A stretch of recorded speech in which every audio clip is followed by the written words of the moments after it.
বিসমিল্লাহির রহমানির রহিম। আসসালামু আলাইকুম। কেমন আছেন আপনারা সবাই?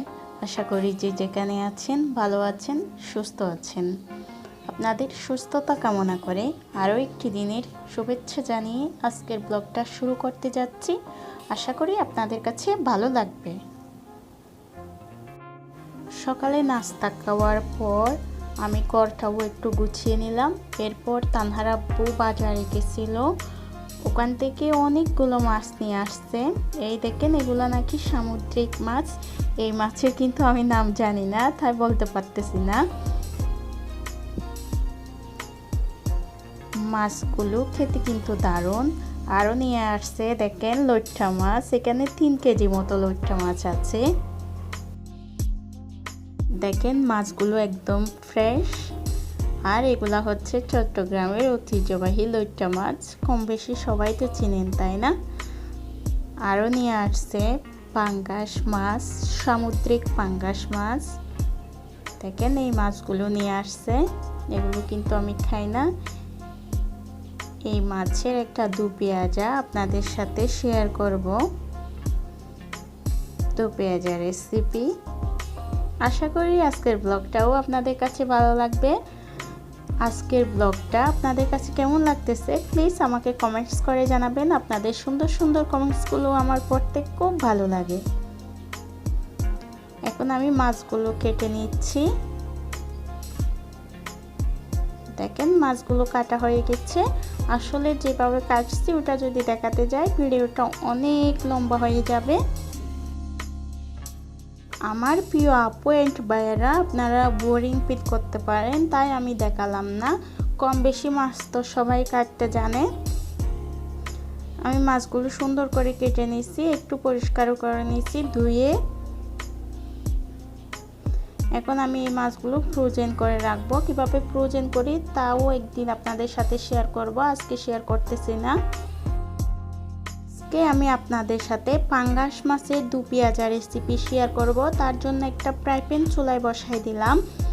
আমি সব কিছু কেটে বেছে পরিষ্কার করে নিয়ে নিছি, গুছায় নিয়ে নিছি। দেখেন আমার কাছে তো মনে হয় রান্না করতে যে সময়টুকু লাগে না, রান্নার সব কিছু আইটেম গুছিয়ে নিতে তার চাইতে অধিক সময় লাগে, আমার কাছে যা মনে হয় আর কি।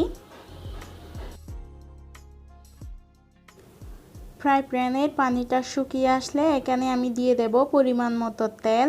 পাঙ্গাস মাছে একটু তেল বেশি, তাই আমি তেলটা একটু কমই দিলাম। কম না, মোটামুটি দিছি।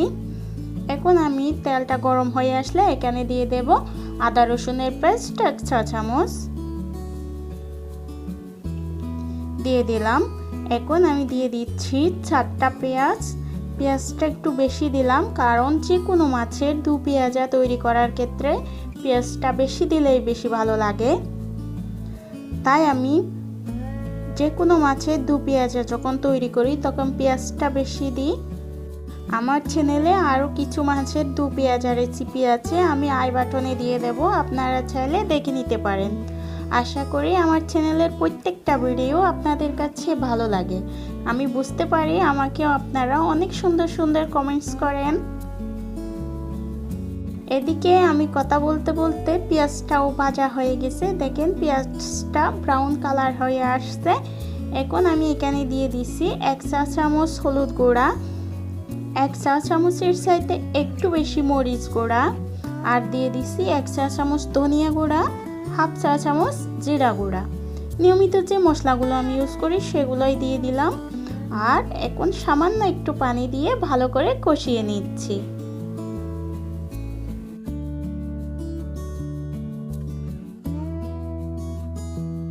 এই মশলাটা যত বেশি কষাবেন রেসিপিটা কিন্তু খেতে তত বেশি ভালো হবে।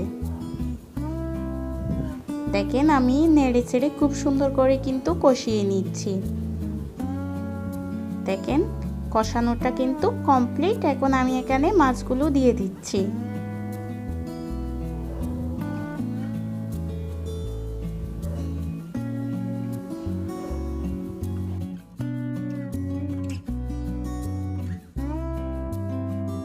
এখানে আমি এক এক করে সবগুলো মাছ দিয়ে দিচ্ছি। মাছগুলো দেওয়ার পর এখানে আমি সাথে সাথে দিয়ে দেব পরিমাণ মতো লবণ।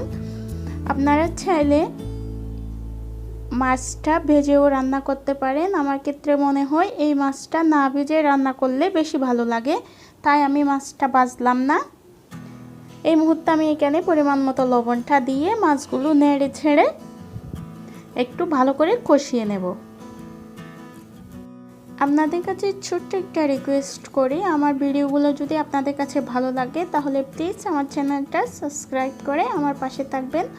আর যারা অলরেডি সাবস্ক্রাইব করেছেন তাদেরকে জানাচ্ছি অসংখ্য অসংখ্য ধন্যবাদ।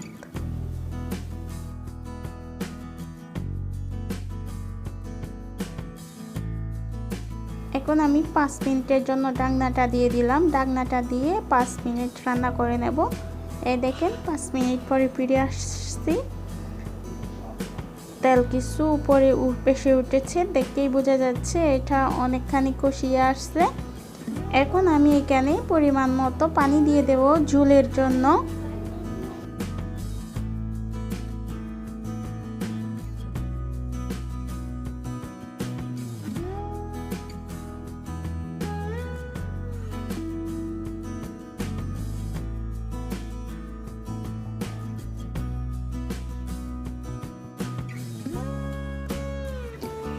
কয়েকটা কাঁচামরিচও জাস্ট আমি ফেটে দিচ্ছি। এতে কিন্তু ঝালটা হবে না, কিন্তু ঘ্রাণটা বাহির হবে। দেখেন হাতের সাহায্যে এভাবে একটু ফেটে দিচ্ছি। এটা দেওয়ার পর আবারও আমি 5 মিনিট রান্না করে নেব।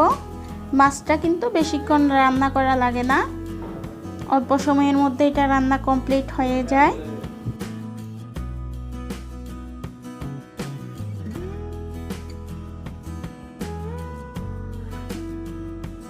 আবার ডাকনাটা তুলে এভাবে নেড়ে ছেড়ে নিচ্ছি যাতে মাছগুলো নিচে লেগে না যায়।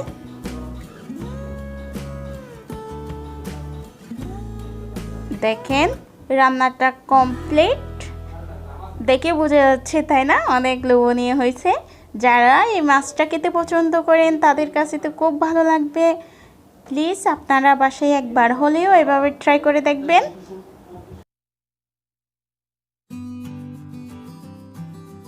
আমার বাসার সবাই তো পছন্দ করছিল, তানহাতে থেকে শুরু করে আলহামদুলিল্লাহ সবাই পেট ভরে ভাত খেয়েছিল।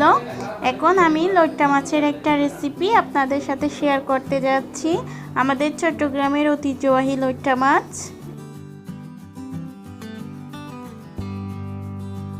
লইট্টা মাছের রেসিপিটা তৈরি করার জন্য আমি পাত্রের মধ্যে পরিমাণ মতো তেল দিয়ে দিলাম।